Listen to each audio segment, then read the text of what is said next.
हर खबर पर होगी आपकी पकड़। डाउनलोड कीजिए ABP live app.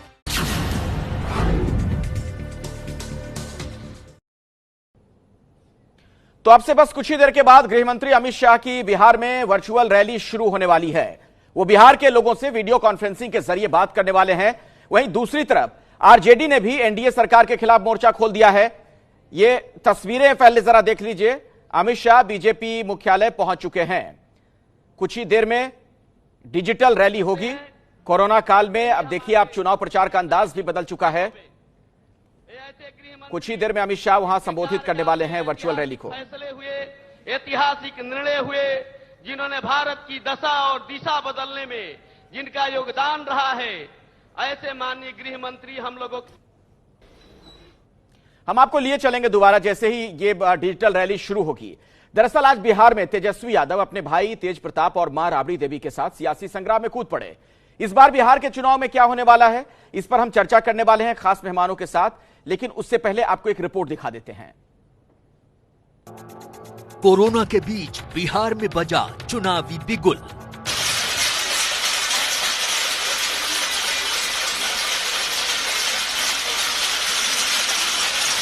Virtual rally के सहारे चुनावी मैदान में उतरी बीजेपी।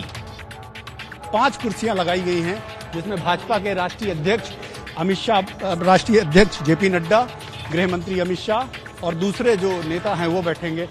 बीजेपी के विरोध में उतरा लालू का कुनबा।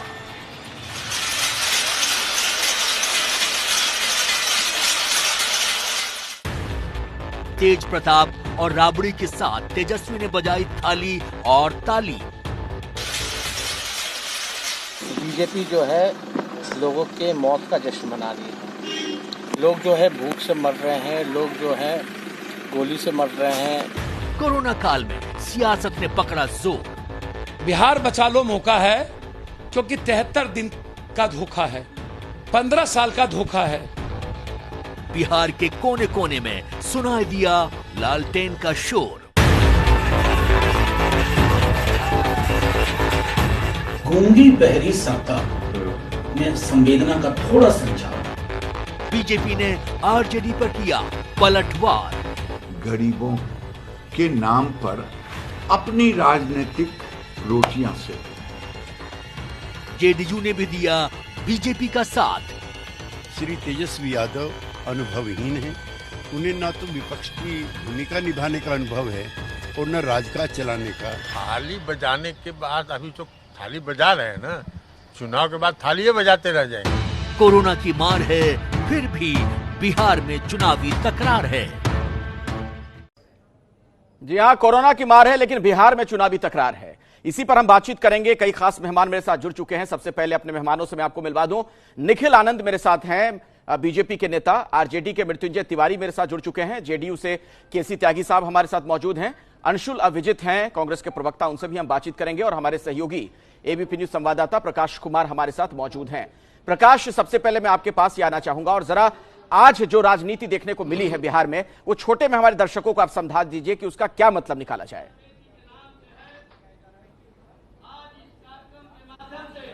अखिलेश, हम आपको पहले यहाँ का दिखा दें, जो बीजेपी दफ्तर कार्यालय है, यहाँ पर जो सभागार है, सारे जो बिहार बीजेपी के बड़े नेता हैं वो पहुँच चुके हैं। भूपेंद्र यादव यहाँ मौजूद हैं जो प्रभारी हैं बिहार के, और सुशील मोदी जो डिप्टी सीएम है, प्रदेश अध्यक्ष हैं जो संजय जायसवाल, नंदकिशोर यादव, प्रेम कुमार, ये सभी मंच पर बैठ गए हैं। मंगल पांडे, और साथ में एक बड़ा स्क्रीन लगा दिया गया है और इसके जरिए ही ये सब दिखाया जाएगा। यहाँ पर जो लोग बैठे हैं, सिर्फ पटना में ही नहीं बल्कि बिहार के बूथ लेवल तक लोगों तक ये संवाद पहुंचाने की पूरी कोशिश की गई है। ये बिहार में चुनाव होना है इस साल के आखिरी में, नवंबर के, वहाँ खत्म हो जाएगा कार्यकाल बिहार में एनडीए का। तो ऐसे में उसके पहले जो पहली रैली है, जहाँ पर आप देख रहे हैं कि अंदर में, यानी कि अब बाहर में जो रैलियां होती थी वो नहीं हो रहा है, बल्कि सभा स्थल से दूर ये सभागार में चला आया है। और जो लोग बैठे हैं यहाँ पर वो सोशल डिस्टेंसिंग का पालन कर रहे हैं। हालांकि हर जगह आपको कैमरामैन दिख जाएंगे, आपको बता देंगे कि कैसे यहाँ पर जो लोग हैं घुल मिल रहे हैं। लेकिन अपनी तरफ से पूरी कोशिश की गई है कि किस तरीके से कोरोना की स्थिति को देखते हुए उससे संक्रमण न फैले उस लिहाज से यहाँ पर काम हो रहा है। अब से थोड़ी देर बाद ही अमित शाह भाषण देंगे, जिस पर सबकी नजर है। तालियां भी बज रही हैं, आप सुन रहे होंगे बात बात पर। तो रैली जो है वर्चुअल रैली है, वो साथ दिख रहा है। प्रकाश, अखिलेश, ये दोनों तस्वीरें हम दर्शकों को दिखा रहे हैं। दिल्ली में जो बीजेपी का मुख्यालय है, वहां की तस्वीरें भी हमारे दर्शक देख सकते हैं। अमित शाह वहां पर पहुंच चुके हैं और जो ये वर्चुअल रैली है, डिजिटल रैली आप कह लीजिए, उसकी शुरुआत होनी है। और उसके लिए देखिए पटना में किस तरह की तैयारियां हैं, उसकी जानकारी आपको प्रकाश दे रहे थे। प्रकाश वहां पर मौजूद हैं। ये देखिए दो अलग अलग दृश्य आपके सामने है। तो जैसे ही अमित शाह बोलना शुरू करेंगे, उनके पास हम चलेंगे, लेकिन उससे पहले एक केसी त्यागी जी, आपसे मैं त्वरित टिप्पणी इस पर चाहूंगा। चूंकि आप लोहिया और जेपी के वक्त से राजनीति में हैं, कभी आप लोगों ने सोचा था कि राजनीति में यह दिन भी देखना पड़ेगा, कुछ ऐसे होगी रैली? क्योंकि नेताओं का तो मनोबल बढ़ता है जनता को देखकर जब तालियां वहां पर बजती हैं। नहीं, जब मैंने पहला चुनाव 1984 में लड़ा था लोकसभा के लिए, कर्पूरी ठाकुर, चौधरी चरण सिंह मेरे नेता हुआ करते थे। वॉल राइटिंग होती थी, जुलूस निकलते थे, पंचायत मीटिंग होती थी, वर्कर्स मीटिंग होती थी, पोस्टर वार शुरू होता था, नुक्कड़ सभाएं होती थी, वॉल राइटिंग होती थी, जुलूस निकलते थे और फिर रैली होती थी। ये सबसे बाद की चीज थी। लेकिन 1984 में राजीव गांधी जी के आगमन के बाद ये जो कंप्यूटर युग शुरू हुआ और जिसकी परिणति अब श्री नरेंद्र मोदी जी के कार्यकाल में डिजिटल रैली तक पहुंच गई है, ये साइंस का कमाल है। और जो मजा पहले चुनाव में आया करता था, वो उसका रोमांच भी कम होगा और मजा भी कम होगा, क्योंकि ना तो अब रैली महारैली होंगी, ना नुक्कड़ मीटिंगें उस तरह की हो पाएंगी जैसे पहले होती थी। बड़े बड़े जुलूस कई कई किलोमीटर के हुआ करते थे, नहीं वो अब वो हो पाएंगे। तो मुझे नहीं लगता ये पहले जैसा सजीव और रंगीन चुनाव होगा जैसे कभी पहले हुआ करता था। बिल्कुल आप सही कह रहे हैं। हमारी पार्टी गरीबों की पार्टी थी जी। और देखिए केसी त्यागी जी, बिहार में तो रैलियों का जवाब रैला से दिया जाता था, वहां वो भी हमने वक्त देखा है। तो जाहिर तौर पर ये चीजें बदलेंगी। अब मैं आना चाहूंगा मृत्युंजय तिवारी जी आपके पास, आरजेडी के नेता मेरे साथ जुड़े हुए हैं। सबसे पहले तो जरा ये बताइए, आपके तमाम नेता जो थाली पीटते हुए नजर आए हैं, ये आइडिया कहां से आया? देखिए, थाली पीटने का प्रतिकार ये तरीका कोई नया नहीं है। आपको पता है जयप्रकाश जी के आंदोलन के समय भी और बहुत मौकों पर जब भारतीय जनता पार्टी ने संवेदनहीनता की प्रकाष्ठा पार कर दी, इस संकट काल में, आपदा में, जो बिहार के प्रवासी मजदूर श्रमवीर भाई आए हैं, बिहार लौटे हैं बड़ी संख्या में, उनको मदद करने के बदले सरकार ने पत्र निकाल कर कह दिया कि ये जितने श्रमवीर आए हैं ये सारे अपराधी हैं, गुंडे हैं, इनको हम रोजगार नहीं दे सकते हैं। अब जितने गरीबों की मौत हो गई, एक बेटी अपने बीमार पिता को, बूढ़े पिता को हरियाणा से साइकिल से बिहार मेरे सवाल का कॉन्टेक्स्ट आप समझ नहीं पाए। मैंने सवाल आपसे क्यों पूछा? मैं सवाल इसलिए पूछ रहा हूं कि जब यही थाली पीटने की बात नरेंद्र मोदी कह रहे थे, तब आप लोग बहुत आलोचना कर रहे थे। दूसरी बात यह है कि थाली वगैरह पीट कर आप क्या जताना चाह रहे हैं? कोई विजन लेकर आइए ना। चिराग पासवान, आपके जो विरोधी हैं एलजेपी के नेता, बिहार फर्स्ट, बिहारी फर्स्ट का विजन लेकर सामने आए। कुछ इसी तरीके से विजन लेकर आप लोग भी सामने आइए। थाली पीटने से क्या होगा? थाली पीटने से ये होगा जिनके पेट खाली है, जिनके थाली खाली है गरीबों के, वो पीट करके प्रतिकार कर रहा है। जो बीजेपी मजदूरों के, गरीबों के मौत पर जश्न मना रहा है, निखिल जी, हम विरोध कर रहे हैं। निखिल आनंद जी, क्या आप लोग मजदूरों की मौत पर जश्न मना रहे हैं?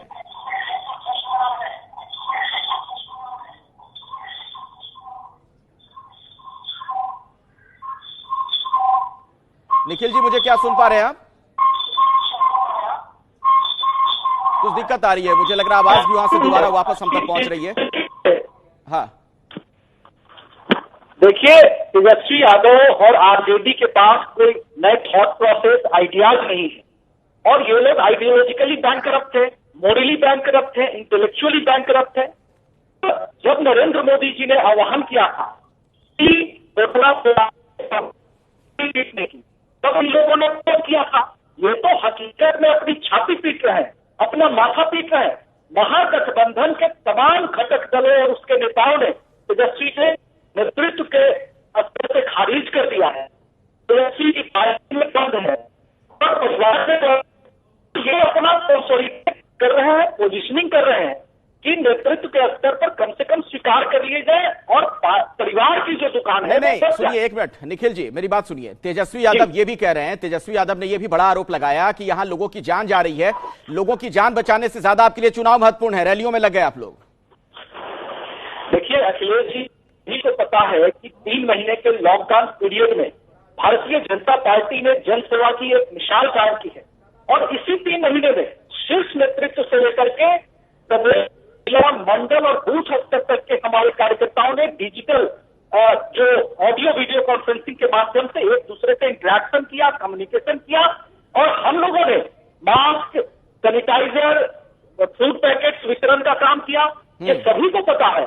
तो राजनीतिक दलों का काम सिर्फ चुनाव लड़ना नहीं होता है, समाज सेवा और मानवता कोई स्टैंड लेने की जरूरत होती है। और आज हमारे गृह मंत्री जी जब संबोधित करेंगे, नहीं इसको आप दूसरी तरीके से बोलिए ना निखिल जी, क्योंकि आज रैली है, चुनाव आप लोग जो डिजिटल रैली कर रहे हैं, फिर ऐसे बोलिए कि राजनीतिक दलों का काम सिर्फ जनसेवा नहीं है बल्कि राजनीतिक रैलियां भी करनी होती है, चुनाव लड़ना भी होता है, फिर ये कहिए ना आप, क्योंकि यही तो सवाल उठ रहा है कि कोरोना से दुनिया त्रस्त है, परेशान है, त्राहिमाम है, बिहार में क्या हालात है आपको पता है, फिर भी आप लोग चुनावी रैली में लगे हुए हैं। आरजेडी आपसे यही सवाल पूछ रही है। मोदी जी ने 30 लाख करोड़ का पैकेज अनाउंस किया, जिसमें श्रमिकों के मदद के लिए ट्रेनें चलाई गई, ये लोग बस भेज रहे थे, ट्रेनों से जितने 30 लाख पत्र निकाला है और पत्र में क्या है आप देखिए पुलिस विभाग के उन्होंने अपराधी कहा, वो हमारे श्रमवीर भाई जिन्होंने देश को बनाने का काम किया, इनको ये अपराधी बता रहे हैं, गुंडा बता रहे हैं, इनको रोजगार देने से इनकार कर रहे हैं और ये वर्चुअल रैली मना रहे,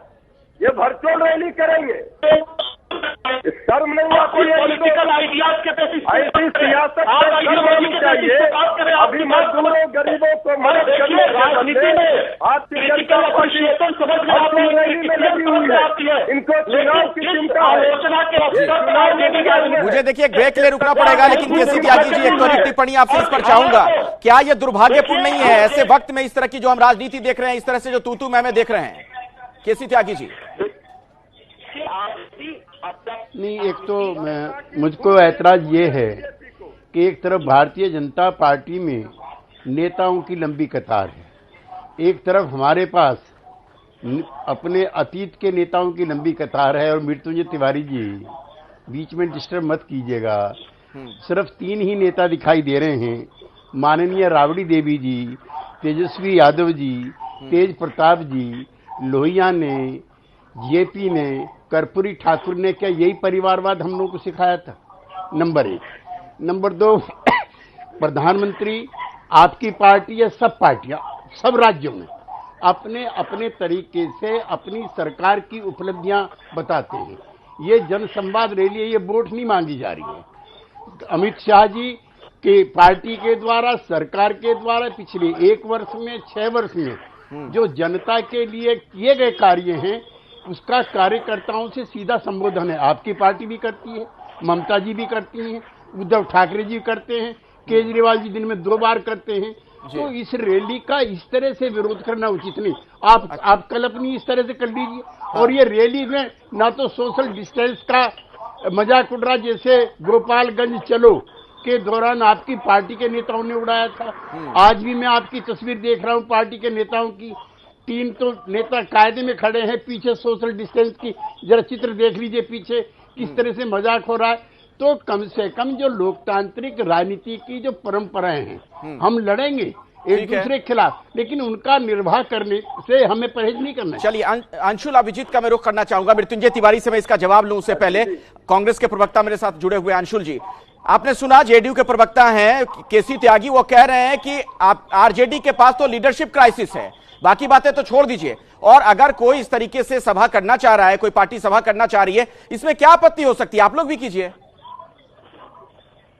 देखिए अमित शाह जी अब तक तो परछाइयों में छुपे हुए थे, वो बेताब थे, एक हलचल थी, बेचैन थे कि भाई राजनीतिक गतिविधियां शुरुआत हो रही है। और एक तरफ ये संक्रमित लोगों के आचरण को ये देख ही रहे हैं आप, कैसे बढ़ता चला जा रहा है, तालाबंदी है, यहाँ पर अर्थव्यवस्था का क्या आलम है, आप एक तरफ आप ये देख रहे हैं और यहाँ पर वो बेचैन थे कि कैसे वो अब अपनी सतरंगी चाल कैसे चले इस माध्यम से। कुछ दिन पहले प्रधानमंत्री जी स्कॉट मॉरिसन से बात कर रहे थे। स्कॉट मॉरिसन ने एक बात जरूर कही, आप ध्यान दीजिएगा, उन्होंने ये कहा कि प्रधानमंत्री जी की सबसे बड़ी उपलब्धि ये है कि वो होलोग्राम से बात करते हैं। देखिए उन्होंने जरिया निकाला कि कैसे बयानबाजी करें, कैसा ये जुमलाबाजी करें, कैसे लोगों को गुमराह करें। नहीं, एक बात बताइए अंशुला विजित, एक बात बताइए, क्या आप लोग नहीं चाहते हैं कि इस तरह की सभा हो, कोई भी डिजिटल रैली हो? इस पर आपकी आपत्ति है? हम तो जरूर चाहते हैं, लेकिन इस वक्त आप देख रहे हैं कि देश कैसे संकट से गुजर रहा है। नहीं तो आप लोग क्या चुनाव नहीं लड़ेंगे? कांग्रेस क्या चुनाव नहीं लड़ेगी इस बार बिहार में? बिहार में कांग्रेस क्या चुनाव नहीं लड़ेगी इस बार, अगर देश इस तरीके से संकट में है, कोरोना काल है तो? या बोल दीजिए। लोग ट्रेनों में मर गए और इतने सारे श्रमिक लोग घर कफन बांध के घर से निकले थे और वो मर गए रास्ते में चलते चलते। और इस वक्त जब आपका कब्जा नहीं है इस महामारी से, आप चुनावी शंख बजा रहे हैं और इस तरह। और ये जो वर्चुअल रैली है हमसे जरूर कीजिए, वर्चुअल चुनावी वक्त है और इससे तो अमित शाह जी को ऊर्जा आ ही जाती है, क्योंकि बहुत देर से वो पीछे बैठे थे। नहीं, लेकिन आप कंफ्यूज नजर आ रहे हैं, आपको दिक्कत किस बात से है? क्या ये जो सभा हो रही है, जो ये रैली हो रही है, डिजिटल रैली, इस पर आपकी आपत्ति है या फिर जिस तरीके से सरकार कोरोना से निपटी इस पर आपकी आपत्ति है? एबीपी न्यूज आपको रखे आगे।